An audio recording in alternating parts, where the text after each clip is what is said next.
জাতীয়তাবাদী সমন্বয় জোট আয়োজিত মহান মে দিবসের আজকের অনুষ্ঠানের সম্মানিত সভাপতি, জাতীয়তাবাদী সমন্বয় জোটের প্রধান সমন্বয়ক, গণদল চেয়ারম্যান, বীর মুক্তিযুদ্ধ এটিএম গোলাম মাওলা চৌধুরী,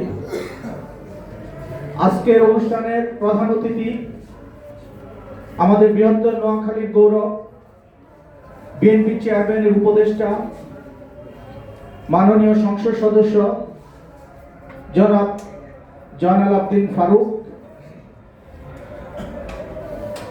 আজকে অনুষ্ঠানে জাতীয়তাবাদী সমন্বয় জোটের মুখপাত্র জনাব S M Shahadat Hossain, NPP সভাপতি মুস্তাফিজুর রহমান মোস্তফা, ডেমোক্রেটিক লীগের সাধারণ সম্পাদক খোকন চন্দ্র দাস, ন্যাশনাল ডেমোক্রেটিক পার্টির মহাসচিব জামিল আহমেদ,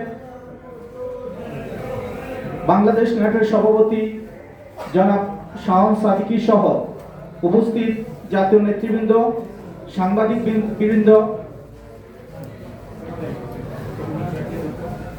আমরা স্বাগত জানাচ্ছি বাংলাদেশের সাম্যবাদী দলের সভাপতি এবং তার নেতা কর্মীদেরকে আজকের অনুষ্ঠানে উপস্থিত হওয়ার জন্য। সুধী মণ্ডলী,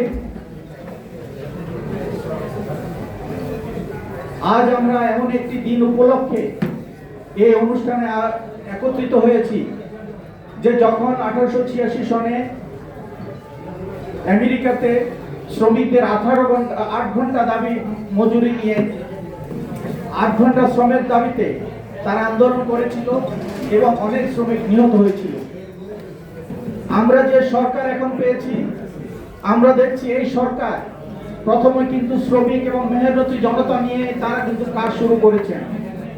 আমি এই জন্য আমাদের মাননীয় প্রধানমন্ত্রী জনাব তারেক রহমানকে আমার দল এবং জোটের পক্ষ থেকে ধন্যবাদ জানাচ্ছি, শুভেচ্ছা জানাচ্ছি এবং তার কাছে কৃতজ্ঞতা জানাচ্ছি সাধারণ মেহনতি মানুষের জন্য, যাদের জন্য উনি ফ্যামিলি কার্ডের আয়োজন করেছেন, কৃষক কার্ডের আয়োজন করেছেন।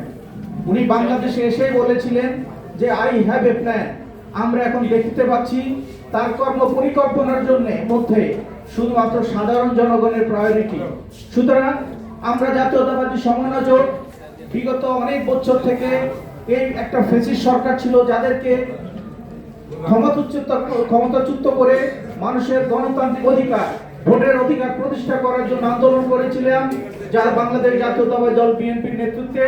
এবং আজকে একটি সুষ্ঠু নির্বাচনের মাধ্যমে তারেক রহমান প্রধানমন্ত্রী হয়েছেন। আমরা ইনশাআল্লাহ আগামী দিনে উনার পাশে থেকে উনাকে সমর্থন দিয়ে যেন একটা আমরা সুখী সমৃদ্ধশালী বাংলাদেশ করতে পারি, সেই পরিকল্পনা থাকবে, সেই সহযোগিতা আমাদের থাকবে।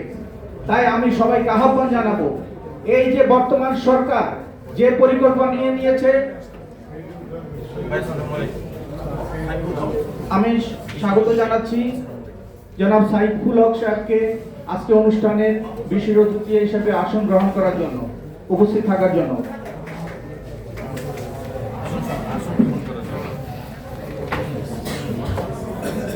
সুধী মণ্ডলী, আমরা দেখেছি নির্বাচনের পরে একটা বিরোধী দল বাংলাদেশে হয়েছে, যাদের অতীত কর্ম যাই থাকুক না কেন, আমরা দেখতে চাই ওনারা এই সরকারকে সহযোগিতা করে এই বাংলাদেশকে সমৃদ্ধশালী করার জন্য সহযোগিতা করে আসবেন।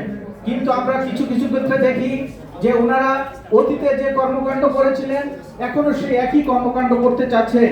ওনারা সংসদের ভিতরে বলেন এক কথা, সংসদের বাইরে বলেন এক কথা। সুতরাং এই শ্রমিক দিবসে আমি সকলকে আহ্বান জানাবো, শ্রমিকরা যেমন এক দেশের ইন্টারেস্টে তাদের নিজস্ব দাবিতে যা তারা যখন আন্দোলন করেছিল এবং একটা শোষিত দলকে পরাজিত করেছিল, তেমনি এই বাংলাদেশকে নিয়ে আগামীতে যারা ষড়যন্ত্র করবে, বাংলাদেশের এই গণতন্ত্র এবং যে উন্নয়নকে যারা ব্যাহত করতে চাইবে, আমরা সকলে মিলে তা প্রতিহত করবো ইনশাআল্লাহ। আমি ন্যাশনাল ডেমোক্রেটিক পার্টির পক্ষ থেকে দৃঢ়ভাবে বলতে চাই, আমরা একটা গণতান্ত্রিক সরকার এনেছি। 20 বছর বাংলাদেশে কোনো গণতন্ত্র ছিল না, একটা ফ্যাসিস্ট সরকার তাদের ফেসিজম দিয়ে বাংলাদেশের মানুষের সকল অধিকার হরণ করেছিল, বাংলাদেশকে একটি দুর্নীতিগ্রস্ত রাষ্ট্র করেছিল। এই সরকার আসার পরে এখন 30 লক্ষ কোটি টাকা ঋণ নিয়ে তারা শুরু করেছে। সুতরাং বাংলাদেশে যদি আগামী 5 বছর অস্থিতিশীলতা হয়, আমরা শুধু পিছনে ফিরে যাব। আমাদেরকে সামনে যেতে হবে। আমাদেরকে সকল অতীত ভুলে গিয়ে একতাবদ্ধ হয়ে আমরা এই বাংলাদেশকে একটি সুখী সমৃদ্ধশালী দেশ করতে চাই এবং এই জন্য বাংলাদেশ জাতীয়তাবাদী দলেরকে সহযোগিতা করতে চাই।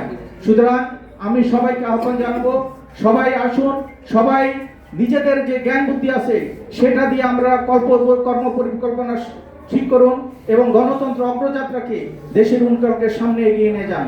ধন্যবাদ সবাইকে। আসসালামু আলাইকুম।